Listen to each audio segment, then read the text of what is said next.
नमस्कार, मैं कमलेश कबीर आपका एक बार फिर स्वागत करता हूं इस नए एपिसोड में।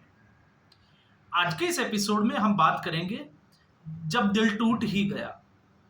गाना आपको याद होगा, के सहगल, उनके लिए लिखा गया था मजरू सुल्तानपुरी की तरफ से। अब मजरू सुल्तानपुरी का मैं जिक्र क्यों कर रहा हूं, क्योंकि 24 मई को मजरू सुल्तानपुरी की पुण्यतिथि थी और इसी बीच उसके 2 दिन बाद पुण्यतिथि आती है पंडित जवाहरलाल नेहरू की। इसलिए इन दोनों के ऊपर, दोनों शख्सियत के ऊपर बात करना जरूरी हो गया। मुझे लगता है कि यह वाकया जो है वो आप लोगों के साथ शेयर किया जाना चाहिए।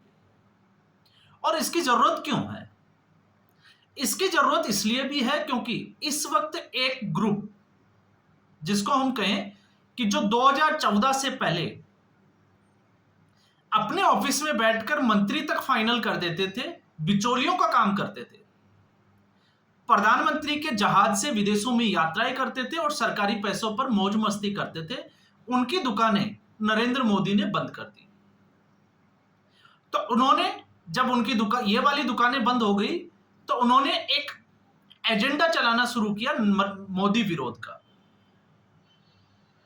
और आज वो इस हद तक पहुंच चुके हैं कि वो अगर देश के खिलाफ कोई अगर बात करनी है तो वो उससे भी हिचकिचाते नहीं है। और आप और हम जो राष्ट्रहित की बात करते हैं, भले किसी भी पार्टी की सरकार हो या नेता कोई भी हो, तो फिर आपने देखा है, हम उम्मीद करते हैं कि ऐसे लोगों के ऊपर एक्शन, कोई तो होगा जो एक्शन लेगा, लेकिन इनके ऊपर कोई एक्शन नहीं लिया जाता। अब जब मैं ये कह रहा हूं तो मैं क्यों कह रहा हूं? आपने देखा यूट्यूबर ज्योति मल्होत्रा, उसका नाम अभी उछल रहा है, पाकिस्तान से संबंध होने के नाते उसको गिरफ्तार किया गया है। लेकिन दूसरी तरफ नेहा सिंह राठौड़ का क्या? क्योंकि नेहा सिंह राठौड़ रातों रात स्टार बनने के लिए नरेंद्र मोदी को सुबह से शाम तक बैठकर गालियां देती है, लेकिन उसके बावजूद जो है वो कपिल सिब्बल जैसे लोग नेहा सिंह राठौड़ को प्लेटफॉर्म अवेलेबल कराते हैं।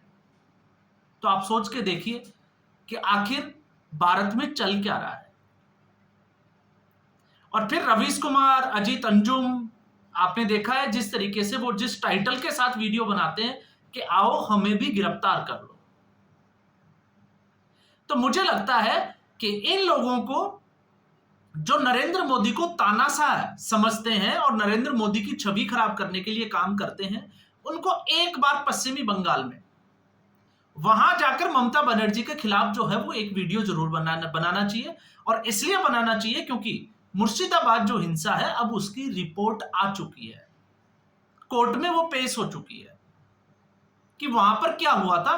इसका मैं पहले भी जो है वो एक बार जिक्र कर चुका हूं। फिर शायद इनको पता चलेगा कि वाकई में जो है वो इनमें सत्ता से सवाल पूछने की हिम्मत कितनी है और इस देश में हिटलर कौन है, तानाशाह कौन है। लेकिन ये लोग नहीं बोलेंगे। क्यों? क्योंकि ये भी जानते हैं कि नरेंद्र मोदी इस तरीके का कोई भी एक्शन नहीं लेने वाला है,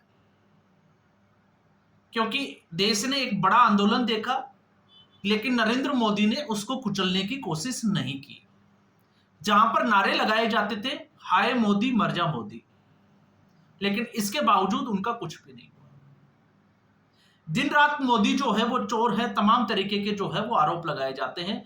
और यहां तक आरोप लगा दिया जाता है कि आप सोच के देखिए कि जो कश्मीर में जो घटनाएं होती है उसमें नरेंद्र मोदी का हाथ है। तो 2014 से पहले जो 26/11 हुआ उसमें किसका हाथ था? मनमोहन सिंह का।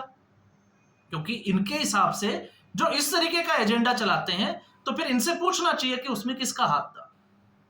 इनको जो है वो पूछना भी चाहिए और जवाब भी देना चाहिए कि 1990 में जो कश्मीर में जो हिंदुओं का प्लान हुआ, मस्जिदों से जो ऐलान हुआ, उसमें किसका हाथ था? उसमें तो नरेंद्र मोदी थे भी नहीं। इनको यह भी पूछना चाहिए कि एक देश के प्रधानमंत्री की हत्या होने के बाद में किस तरीके से बदला लिया जाता है और एक पूरी कौम का जो है वो नरसंहार किया जाता है 1984 में। और जब मैं ये कह रहा हूं तो मैं इसलिए कह रहा हूं क्योंकि मैं ऐसा नहीं कह रहा कि जिन्होंने इंदिरा गांधी की हत्या की वो सही थे, वो बिल्कुल गलत थे, वो बिल्कुल जो है वो जायज नहीं थी। लेकिन गलत तो वो भी थे जो एक सिखों के, जिसको हम कहें कि उनसे जिन्होंने बदला लिया, उनको मौत के घाट उतार दिया और आज वो कोर्ट से सजा याफ्ता है, इसलिए मैं उनकी बात कर रहा हूं। तो फिर सवाल यह है कि हिटलर कौन? तो इससे ही मुझे जो है वो ये स्टोरी मजरू सुल्तानपुरी, आपको पता ही होगा, जिनका जन्म जो है वो उत्तर प्रदेश में हुआ और इनका असली नाम जो था वो था असरार उल हसन खान। इनको जो है वो हकीम बनना था, लेकिन कहते हैं किस्मत को और ही मंजूर था, शायर बने। इन्होंने कुछ जो है वो मंच के ऊपर बोला, किसी की नजर में आए और वो थे जिगर मुरादाबादी। उन्होंने अपना शागिर्द बनाया और उसके बाद में मजरू सुल्तानपुरी ने पीछे मुड़कर कभी नहीं देखा। और मजरू सुल्तानपुरी वो शख्सियत थी, जब बड़े से बड़े जो गीत लिखने वाला जो लेखक थे, गीतकार थे, उनको जो है वो 500 रुपए मिलते थे एक गीत लिखने के, तब राज कपूर ने 1000 रुपए दिए थे मजरू सुल्तानपुरी को। और क्यों दिए थे वो भी आपको जो है वो मैंने बता दिया, जिसमें गाना था दुनिया बनाने वाले, आपको पता ही होगा, क्या तेरे मन में समाई, उस गाने की मैं बात कर रहा हूं। लेकिन इसके बाद में 1951 में उन्होंने एक शायरी लिखी, एक जिसको हम कहें कि चाहे आप गीत कहिए चाहे छंद कहिए, और उसकी एक लाइन थी, ये भी कोई हिटलर का है चेला, मार ले साथी जानने न पाए, कॉमनवेल्थ का दास है नेहरू, मार ले साथी जानने पाए। तो आप सोच के देखिए, पंडित जवाहरलाल नेहरू के खिलाफ ये एक पूरी शायरी, जिसकी 2 पंक्तियों को मैंने कोट किया है, ये लिखी थी मजरू सुल्तानपुरी।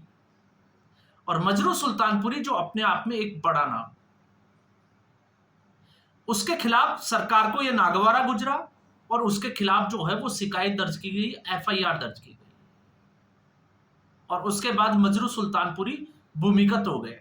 लेकिन उसी वक्त मुंबई में एक मजदूरों का आंदोलन चल रहा था, और उस आंदोलन में आपको पता होगा जो अहमद फैज की जो रावलपिंडी कॉन्स्पिरेंसी केस जिसकी मैं बात कर रहा हूं, उसके खिलाफ, और उसमें मजरू सुल्तानपुरी आते हैं और ये कविता पढ़ते हैं। आपने देखा उसके बाद में क्या हुआ? उसके बाद में ये हुआ कि मजरू सुल्तानपुरी को पकड़कर अरेस्ट कर कर ऑर्थर जेल भेज दिया गया, और उसके बाद में उन्होंने लगभग जो है वो 2 साल के आसपास जेल में बिताए। तो सरकार के खिलाफ बोलने वाले आज जो है वो नरेंद्र मोदी को गालियां देकर उल्टा नरेंद्र मोदी के ऊपर ही जो है वो आरोप लगाते हैं। मुझे लगता है कि उन लोगों को, जिसके आज वो डीपी लगा के बैठे हैं, और मैं सीधे तौर से कोट करूं तो आशुतोष, वो जिसने नेहरू को पढ़ा, उसने अपनी डीपी जो है वो नेहरू के नाम से लगा रखी है। तो आपको मैं ये भी बता देता हूं, ये वही लोग हैं जिन्होंने 2017 में महात्मा गांधी को सरला चौधरी के साथ उनका नाम जोड़ दिया था, और आज भी उनका ब्लॉग जो है वो आपको मिल जाएगा। और वाकया क्या था? वाकया ये था कि जब आई थिंक संदीप कुमार जो आम आदमी पार्टी के महिला एवं कल्याण विकास मंत्री थे, उनका एक महिला के साथ जो है वो वीडियो वायरल हुआ था, और उसके बाद में क्योंकि उस वक्त आशुतोष आम आदमी पार्टी में थे, तो उनको डिफेंड करते हुए उन्होंने सीधे तौर से महात्मा गांधी तक को कटघरे में खड़ा कर दिया था, और यह तक कह दिया था कि जवाहरलाल नेहरू के कितनी औरतों के साथ संबंध थे। और अटल बिहारी वाजपेयी, जिनका नाम जो है वो रानी कौर के साथ जोड़ा, किसने जोड़ा? आशुतोष ने। अब आप सोच के देखिए, और आज वो लोग जो है वो अपने आप को कट्टर कांग्रेसी समझते हैं, और इसी में जब वो सेना पे सवाल खड़े करते हैं, और जब कांग्रेस पार्टी के, जिसको हम कहें कि एक वरिष्ठतम नेता, परिवार का जो मुखिया इस वक्त है राहुल गांधी, जब सरकार से सवाल पूछता है, और वो सवाल पूछता है जो सिक्योरिटी से जुड़े हुए हैं, तो इनको लगता है कि नरेंद्र मोदी जो है वो झुक गए हैं, उनमें वो साहस नहीं है। उनमें वो उनका कहने का मतलब ये है कि नरेंद्र मोदी जो है वो प्रेस कॉन्फ्रेंस नहीं कर सकते। तो इन लोगों को आईना दिखाने के लिए इसलिए मैंने जो है वो मजरू सुल्तानपुरी की ये जो एक स्टोरी थी जिसका छोटा सा पार्ट कि सरकार के खिलाफ बोलने से सरकार क्या एक्शन ले सकती है उसका उदाहरण मजरू सुल्तानपुरी। तो आप लोग मजरू सुल्तानपुरी बनने की कोशिश ही ना करें। और जहां बात आती है तानाशाह की, हिटलर की, तो हिटलर कौन है? क्योंकि आज भी जो है वो पिछले 5 साल 10 साल से आप नरेंद्र मोदी को ठीक उसी तरीके से गालियां देकर कटघरे में खड़ा कर रहे हो जैसा पहले कर रहे थे। लेकिन आज भी आपके यूट्यूब चैनल जो है वो वैसे ही चल रहे हैं। उससे कोई फर्क नहीं पड़ा कि आपके घर कोई नोटिस आया हो या फिर आपके घर जो है वो पुलिस पहुंच गई हो। तो इसलिए आप सोच के देखिए। लेकिन फिर भी हम तो उम्मीद यही करते हैं कि ऐसे लोगों पर आखिर जो है वो कब तक छूट दी जाएगी अभिव्यक्ति की आजादी के नाम पर, जो देश की सुरक्षा और देश में जो है वो लोगों को भ्रम में डालकर जो है वो गृह युद्ध तक की स्थिति में ले आते हैं। तो आखिर उनके ऊपर एक्शन क्यों नहीं होता? तो फिलहाल इस एपिसोड में इतना ही। उम्मीद करूंगा वीडियो एपिसोड आपको पसंद आया होगा। वीडियो को लाइक करें, शेयर करें, चैनल जरूर सब्सक्राइब करें। धन्यवाद।